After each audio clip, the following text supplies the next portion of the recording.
Shalom, Tuhan Bapak Ibu Saudara, kita boleh bersama-sama kembali beribadah. Kita akan masuk dalam firman Tuhan yang saya beri tema garam dunia.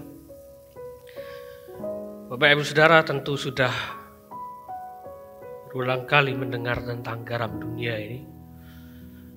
Tapi saya mau ajak Bapak Ibu Saudara untuk kembali belajar, kembali mengingat tentang garam dunia ini. Garam dunia ini adalah sebuah pikiran atau sebuah ide atau dikatakan sebagai hikmat Kristus untuk menjelaskan siapa kita, Bapak Ibu Saudara, untuk menjelaskan identitas kita dan bagaimana kita berperan bagi dunia sebagai pengikut Kristus. Kita berperan sebagai garam dunia. Firman Tuhan terambil dalam Matius 5 ayat 13. Kamu adalah garam dunia. Jika garam itu menjadi tawar, dengan apakah ia diasinkan? Tidak ada lagi gunanya selain dibuang dan diinjak orang. Jadi Bapak Ibu Saudara, ayat firman Tuhan ini menjelaskan garam itu bisa menjadi tawar. Jadi garam yang tawar itu adalah gereja yang krisis identitas, Bapak Ibu Saudara. Dia tidak pernah menghidupi perannya sebagai gereja. Dia tidak berperan sebagai mana mestinya menjadi seorang pengikut Kristus. Seharusnya menjadi penjala manusia, tapi malah menjadi penjala ikan, Bapak Ibu Saudara. Terbalik gitu ya. Nah, 5 gereja di akhir zaman di dalam kitab Wahyu adalah gereja yang kehilangan identitasnya sebagai gereja Tuhan. Sehingga mereka 5 gereja ini tidak ada lagi gunanya selain dibuang dan diinjak orang, Bapak Ibu Saudara. Jadi pelajaran pertama tentang garam dunia adalah kita perlu punya yang namanya identitas. Nah, identitas garam ini adalah rasa asin, Bapak Ibu Saudara, yang paling menonjol. Nah, kita perlu mengerti identitas kita sama seperti garam. Garam itu rasanya asin, Bapak Ibu Saudara. Tidak mungkin Bapak Ibu Saudara masak ditambah garam lalu rasanya jadi kecut, Bapak Ibu Saudara. Tidak mungkin ya. Nah, gereja juga sama ya. Gereja itu kita perlu mengerti jati diri kita sebagai gereja. Jadi bukan hanya datang ke gereja, tapi kita menghidupi jadi gereja. Karena dengan jadi gereja kita menyelamatkan dunia ini ya. Bukan berarti kita menjadi juru selamat, bukan ya. Maksudnya kita membawa berita keselamatan itu kepada dunia. Nah, jangan sampai kita tidak memahami, bahkan jangan sampai kita tidak menghidupi identitas kita sebagai gereja, Bapak Ibu Saudara. Karena ini yang jadi sasaran iblis, Bapak Ibu Saudara. Sejak dunia diciptakan, sejak di Eden sana, iblis selalu menipu manusia, selalu membohongi manusia dengan yang namanya identitas. Waktu di Eden iblis bilang, kamu bisa jadi seperti Tuhan. Identitasnya yang diserang. Padahal dia manusia, Bapak Ibu Saudara. Manusia tidak bisa jadi Tuhan. Cobaan ini berlanjut terus sampai ketika Tuhan Yesus dicobai juga. Kalau kamu anak Allah, gitu ya, perintahkan batu ini jadi roti. Oh, Tuhan Yesus sangat gampang mengubah batu bahkan jadi lodeh, Bapak Ibu Saudara. Dia tidak akan pusing dengan itu. Iblis coba serang identitasnya. Nah, identitas ini yang jadi tipuan lamanya iblis. Sehingga seringkali kita tidak mengerti bahwa kita adalah garam dunia yang memberi rasa di dunia ini. Lewat identitas kita sebagai gereja punya nilai-nilai Kristus di dalamnya. Nah, dunia ini akan menggoda kita dengan segala kenikmatan, dengan segala kenyamanan, dengan segala kemudahan. Apalagi di akhir zaman, Bapak Ibu Saudara. Zaman bukan tambah sulit, tapi bagi kekristenan, dunia semakin nikmat, semakin nyaman, semakin menyenangkan. Itu godaan yang akan susah dilawan, Bapak Ibu Saudara. Kalau Bapak Ibu Saudara ditawari pilih jalan-jalan atau pergi ke dukun, pasti lebih pilih jalan-jalan. Karena kita tahu pergi ke dukun itu sudah pasti tidak baik. Jalan-jalan kan tidak dosa, memang Bapak Ibu Saudara. Tapi dua-duanya sama-sama menjauhkan kita dari kasih Kristus, begitu ya. Apalagi jalan-jalannya hari Minggu. Nah, Bapak Ibu Saudara, gereja secara komunitas, secara institusinya sedang banyak menghadapi pencobaan. Di sosial media Bapak Ibu bisa lihat gereja macam-macam dan aneh-aneh, Bapak Ibu Saudara. Kemarin Jumat lalu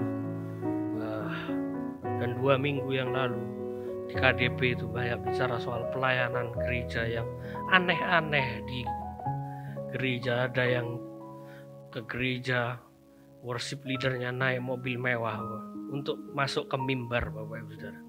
Ada yang naik Harley ke mimbar, Bapak Ibu Saudara. Gereja aneh-aneh. Itulah keadaan gereja yang kehilangan identitasnya, yang bisa menipu kita untuk kita tahu mana gereja yang benar. Orang jadi pusing, Bapak Ibu Saudara. Malah terjerumus, gereja yang benar itu kayak itu. Kayak yang di sosial media yang kita lihat itu yang benar. Karena banyak sekali gereja seperti itu sama gitu ya.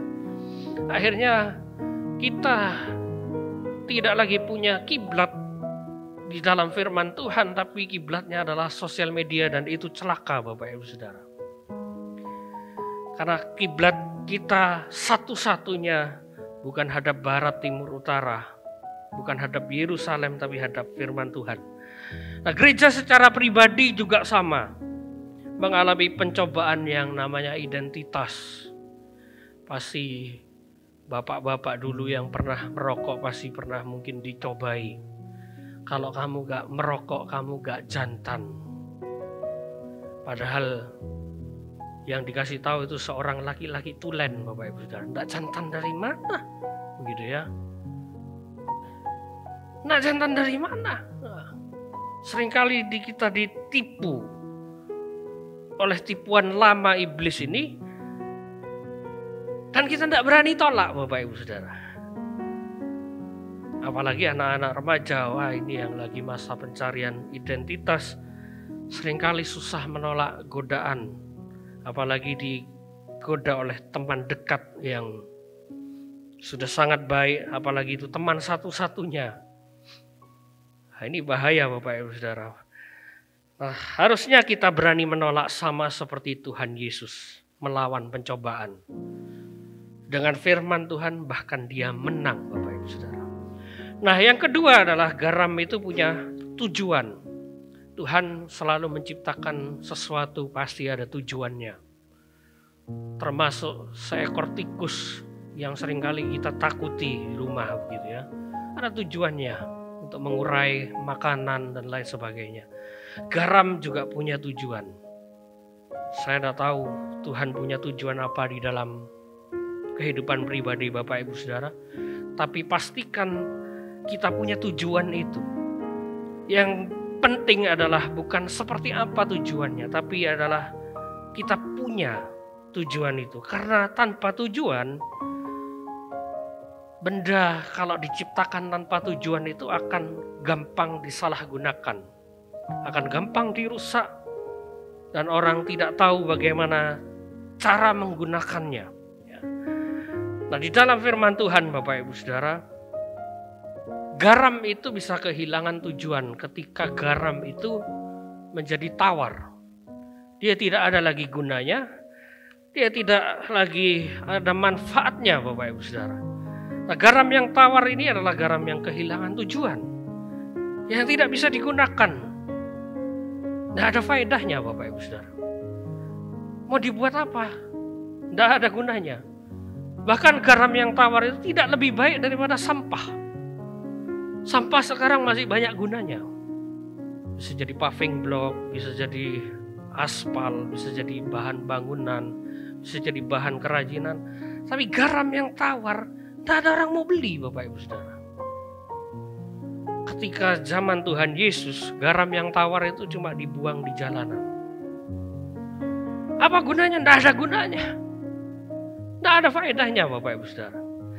Jadi Bapak Ibu Saudara, kita perlu tanyakan dalam diri kita sendiri, tujuan kita hidup ini apa? Supaya kita mantap melangkah Bapak Ibu Saudara di dalam kehidupan ini, sehingga tidak mudah dibelokkan apalagi terjerumus dalam kubangan dosa.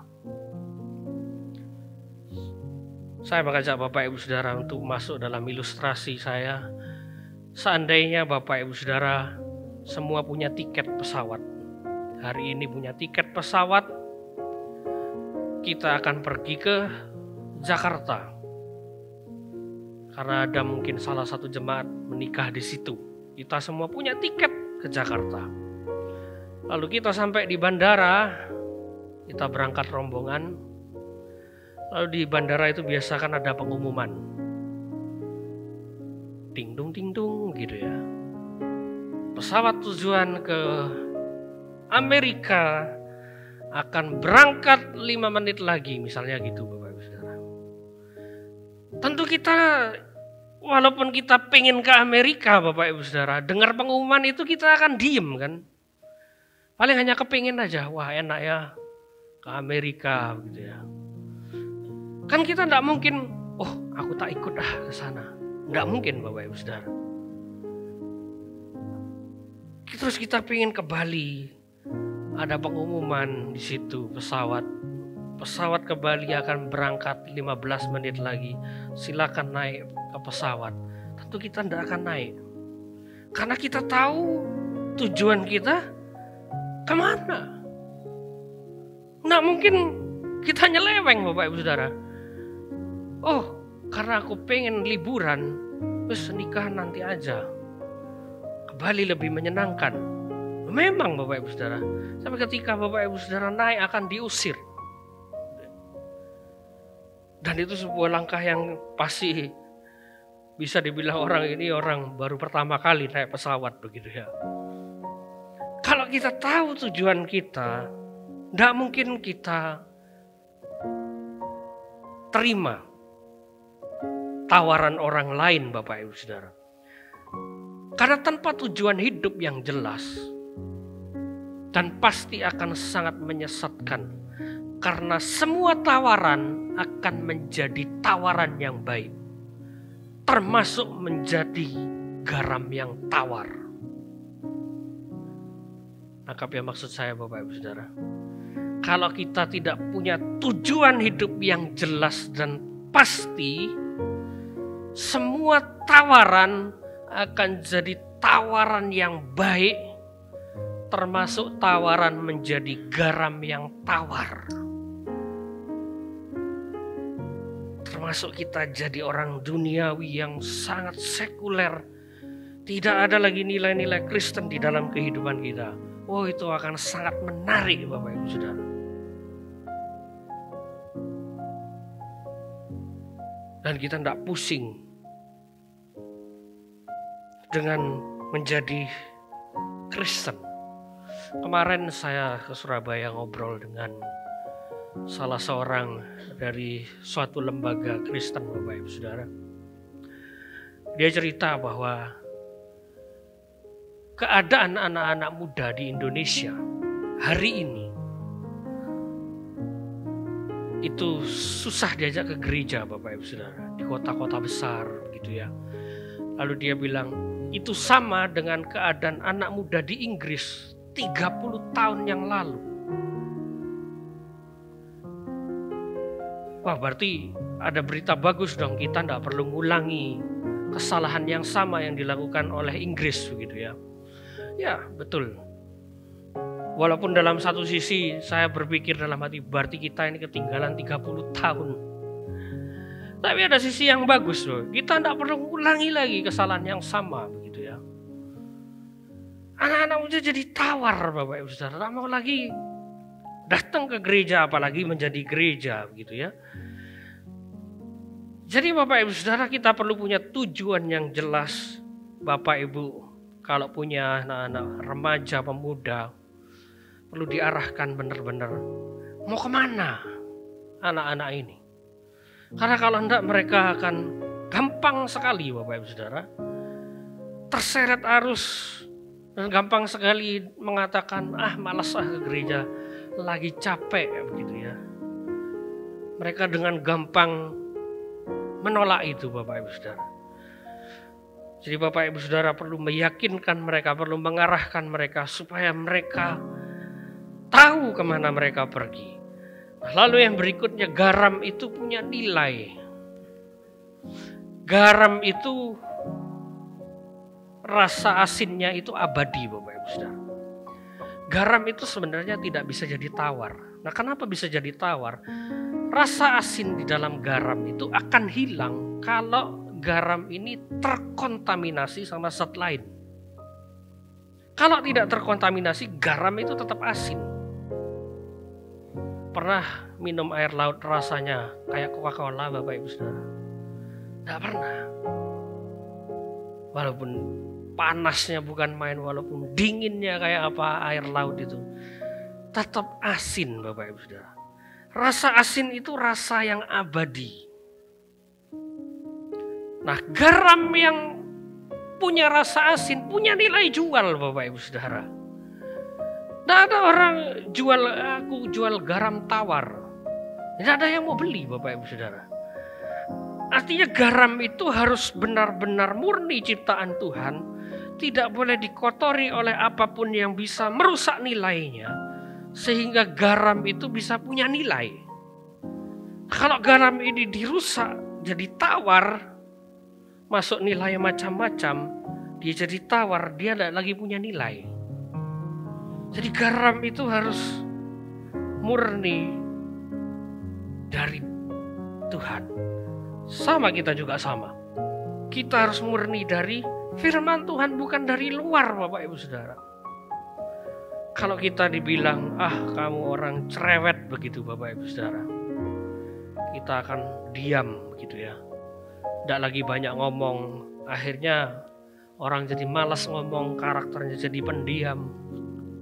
Padahal Tuhan kepingin kita banyak cerita tentang kemuliaan Tuhan, tentang kebaikan Tuhan, begitu ya.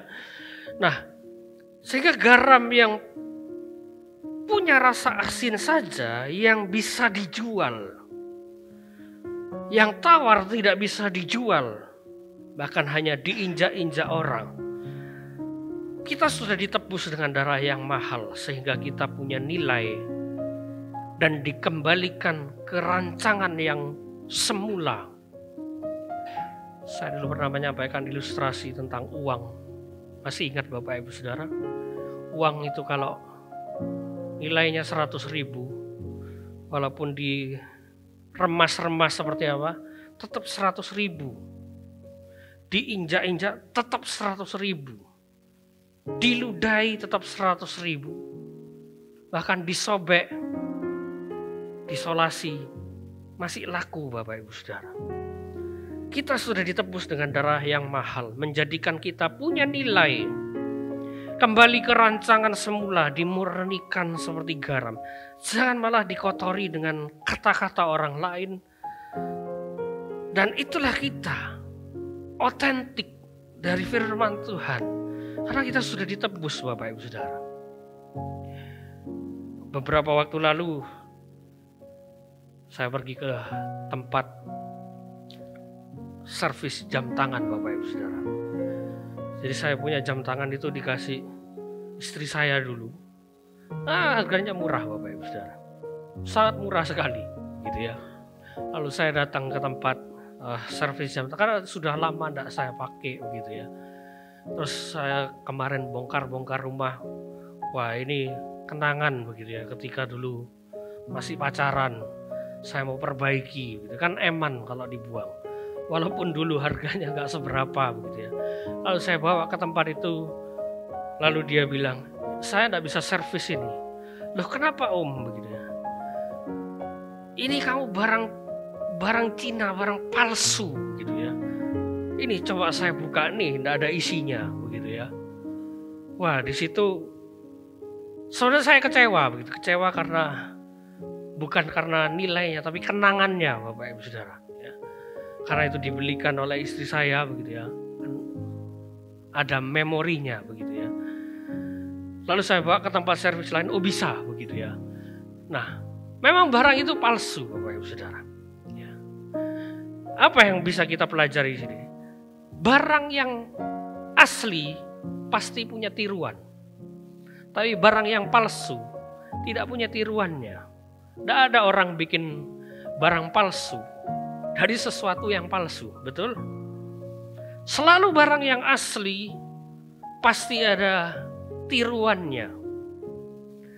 Maka dari itu kita tidak perlu tiru orang lain Bapak Ibu Saudara. Karena kita ini asli. Tuhan ciptakan, Tuhan rancang sedemikian rupa, walaupun kita penuh dosa, Tuhan kembalikan, Tuhan tebus. Dikembalikan, dimurnikan lagi. Tetap asli. Emas itu walaupun ditaruh di mana aja tetap emas Bapak Ibu Saudara. Maka kita harus jadi diri kita sendiri. Tentu diri kita sendiri bukan versi terburuk kita, tapi versi terbaik kita. Yang sudah dicampuri atau diinspirasi oleh yang namanya nilai-nilai firman Tuhan. Jadi jangan lagi hidup apa kata orang Bapak Ibu Saudara. Karena kita ini asli. Kita ini garam dunia. Dan Bapak Ibu Saudara kalau lihat media sosial di mana saja, tunjukkan hari ini kalau ada iklan garam, tunjukkan Bapak Ibu Saudara. Pernah lihat iklan garam di TV? Pernah enggak Bapak Ibu Saudara lihat di TV ada orang jual garam lalu pasang iklan di TV? Gak ada Bapak Ibu Saudara. Gak ada, di YouTube pun gak ada iklan garam. Saya cari iklan garam, gak ada. Siapa mau jual garam diiklanin Bapak Ibu Saudara? Gak ada. Tapi kalau Bapak Ibu Saudara lihat di sini, wow. Gula ini Bapak Ibu Saudara. Iklannya di mana-mana, iklannya macam-macam Bapak Ibu Saudara. Dalam bentuk permen, dalam bentuk minuman, dalam gula itu sendiri. Tapi garam tidak ada iklannya Bapak Ibu Saudara. Lihat bagaimana dunia, khususnya pelaku usaha, memperlakukan garam. Tidak perlu diiklanin. Gula harus diiklankan. Kenapa Bapak Ibu Saudara? Nah, tanya sama yang pelaku usaha Bapak Ibu Saudara ya. Garam tidak perlu diiklankan, tapi gula perlu. Padahal kalau kita lihat Bapak Ibu Saudara, iklan gula ini semua tidak punya kaki Bapak Ibu Saudara. Kenapa? Karena diabetes semua Bapak Ibu Saudara. Nah ya, itu hanya bercanda Bapak Ibu Saudara. Kalau di Zoom itu tidak ada kakinya begitu ya. Bukan berarti tidak boleh makan gula, silakan, butuh gula gitu ya. Beberapa hari ini saya tidak enak makan Bapak Ibu Saudara. Baru kemarin bisa makan 3 kali sehari. 3 hari, yang sejak 4 hari yang lalu makan tuh cuma bisa 1 hari 1 kali. Dan itu pun tidak bisa menikmati yang namanya makan Bapak Ibu Saudara. Saya pikir kenapa ini ya? Biasanya tidak makan 1 kali aja. Wah, cacing di sini sudah teriak-teriak. Makan itu gitu. Tapi ini cuma 1 kali makan, saya merasa puas sepanjang hari. Bahkan kalau bisa besok enggak makan begitu ya. saya pikir, kenapa ada sesuatu yang tidak beres. Lalu istri saya langsung ngomong, kamu stres. Wah, kenapa ini begitu ya? Lalu saya minum minuman manis, Bapak Ibu Saudara. Kemarin saya coba dikasih tahu Theo begitu. Kalau stres, asam lambung naik, minum minuman manis. Saya coba minum minuman manis dan terbukti manjur begitu ya. Wah, puji Tuhan, bisa makan 3 kali dan walaupun belum bisa menikmati begitu ya. Tapi kalau kita stres, maka kita butuh gula gitu ya. Nah, Bapak Ibu Saudara, garam itu tidak perlu diiklankan. Karena sebegitu berharganya garam. Kita lihat di dalam firman Tuhan, kita tidak usah buka Bapak Ibu Saudara, ada perjanjian garam. Saya juga baru aja begitu ya. Ngerti ada perjanjian garam begitu ya. Kok aneh begitu ya. Apa perjanjian garam ini? Dan itu ditulis berulang-ulang di dalam Imamat, di dalam Bilangan, di dalam Tawarik, masih banyak yang lainnya Bapak Ibu Saudara. Dan ketika saya pelajari ini, ternyata ini perjanjian yang biasa terjadi di Timur Tengah. Jadi mereka ngerti perjanjian garam itu budaya sana. Perjanjian ini perjanjian yang tidak bisa dibatalkan karena garam itu kekal, Bapak Ibu Saudara. Nggak bisa kehilangan rasa asin. Dan ini janji Tuhan kepada Daud. Janji Tuhan juga hanya kepada Daud begitu ya. Kepada Musa juga. Tapi yang lebih disoroti perjanjian garam ini adalah perjanjian kepada Daud. Perjanjian garam ini tentang bagaimana Tuhan mempertahankan yang namanya keturunan-keturunan Daud untuk menjadi Raja Israel. Sampai hari ini Bapak Ibu Saudara, hari ini mereka perang. Dan yang bikin saya stres sebenarnya, yang namanya Mesias Yahudi itu akan keluar sebentar lagi. Ternyata itu yang bikin saya tidak bisa makan Bapak Ibu Saudara. Karena di dalam pikiran itu senang Tuhan datang begitu ya. Takut karena keadaan bukan makin menyenangkan, tawaran dosa semakin di mana-mana. Sedih karena tidak bisa santai-santai Bapak Ibu Saudara. Dan keturunan Daud masih ada sampai hari ini. Yang namanya Susan Roth itu masih hidup hari ini, itu keturunan Daud. Yang kemungkinan anaknya dia, prediksi saya anaknya dia yang akan keluar sebagai Mesias palsu yang kita identifikasi sebagai antikristus Bapak Ibu Saudara. Nah, Tuhan Yesus menyebut kita, menyebut murid-muridnya sebagai garam dunia, bukan kata-kata biasa, tetapi kata-kata yang penuh kuasa, yang terjamin di dalam yang namanya perjanjian yang kekal, di dalam perjanjian garam itu. Maka Tuhan bilang, kamu garam dunia. Murid-murid itu langsung ngerti ini perjanjian garam. Artinya kita punya nilai kekal untuk dipakai sebagai miliknya Tuhan yang kekal dan dipakai sebagai alatnya Tuhan yang kekal. Untuk menceritakan, untuk memberitakan yang namanya kabar keselamatan itu Bapak Ibu Saudara. Amin. Karena kita itu garam. Bukan kamu akan jadi garam, kamu itu garam. Kalau kamu akan jadi garam, bisa saja kita itu micin, bisa saja kita itu gula sekarang. Tapi Tuhan bilang, kamu itu garam, bukan kamu akan jadi garam.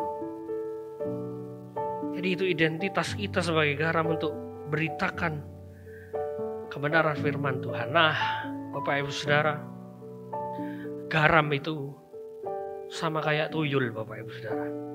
Tidak perlu kelihatan, tidak gila jabatan, tidak cari perhatian. Tapi hasilnya jelas. Betul? Tuyul itu kan begitu ya. Nggak ada bisa lihat tuyul Bapak Ibu Saudara. Nggak gila jabatan juga. Wah, jadi presiden tuyul. Tuyul juga nggak cari perhatian tapi jelas cari duit. Itu filosofi yang sama antara garam dengan tuyul. Tidak ada orang suka makan hanya dengan garam Bapak Ibu Saudara. Siapa suka makan garam tok? Oh, siap-siap periksa darah tinggi Bapak Ibu Saudara ya. Tidak ada orang suka makan hanya dengan garam. Tidak ada Bapak Ibu Saudara. Tetapi orang suka makanan yang digarami. Tapi kan kita tidak lihat Bapak Ibu Saudara, kita pesan pecel di depan. Ini garamnya ya. Ditabur di atas begitu. Wah, ngeri itu Bapak Ibu Saudara. Kita akan, wah ini apa? Jangan-jangan ini yang seharusnya tidak kita makan begitu ya. Tidak ada orang suka makan garam, apalagi makan mie. Lalu garamnya kelihatan di atas. Wah, itu kita akan langsung tolak Bapak Ibu Saudara. Ini pasti asin, pasti tidak enak begitu ya. Tapi orang suka makanan yang digarami, yang rasanya asin, pasti pakai garam. Makanan itu supaya jadi enak, begitu ya. Mau makanan apapun enak Bapak Ibu Saudara kalau dikasih garam. Itulah garam Bapak Ibu Saudara. Tanpa rupa, tapi dia punya rasa. Sama kayak tuyul tadi Bapak Ibu Saudara. Tuyul itu rendah hati, itu salah satu-satunya sifat tuyul yang baik yang bisa kita pelajari. Setan juga punya sikap baik. Satu, tidak pernah menyerah Bapak Ibu Saudara. Yang bisa kita pelajari, artinya kita perlu belajar rendah hati tapi berdampak Bapak Ibu Saudara. Rendah hati tapi berdampak seperti garam, seperti tuyul. Lihat makanan yang digarami, tidak ada bentuk garamnya. Tapi orang merasakan, wow ini asin. Makanan yang kebanyakan garam pun, orang tidak lihat bentuk garamnya, tahu-tahu langsung ngomel, kamu pengen kawin lagi ya. Karena kebanyakan garam Bapak. Orang akan menikmati dunia karena kita membuat dunia seperti kerajaan sorga, itu jadi garam Bapak Ibu Saudara. Kalau kita mau jadi garam dunia, orang akan menikmati dunia ini seperti surga. Karena ada kita yang membuat dunia itu seperti kerajaan sorga. Oh, karena ada orang ini. Misalnya ibu-ibu arisan Bapak Ibu Saudara, karena ada orang ini kita tidak lagi gibah. Bukan malah ada kita jadi gibah Bapak Ibu Saudara. Wah, itu berarti kita tidak jadi garam dunia. Karena ada orang ini, tongkrongannya tidak jadi mengeluarkan kata-kata yang tidak sepantasnya. Jangan malah kita yang jadi racun di situ Bapak Ibu Saudara. Baru datang, hei masih hidup kamu. Wah, bukan jadi garam Bapak Ibu Saudara, tapi merusak. Nah jadi Bapak Ibu Saudara, kita ini adalah garam dunia yang sudah Tuhan tebus, yang berharga, yang Dia ciptakan seturut gambarnya Bapak Ibu Saudara, yang dikasihi, yang Tuhan sudah relakan segala-galanya. Dia mati di salib untuk nebus kita karena hidup kita berharga seperti garam. Karena hidup Bapak Ibu Saudara berharga. Karena berharga itulah kita berdampak. Beritakan kerajaan surga. Bukan beritakan yang lain. Beritakan kerajaan surga dimanapun kita ada. Supaya misi Tuhan itu tercapai, semua bangsa menjadi murid Kristus. Amin.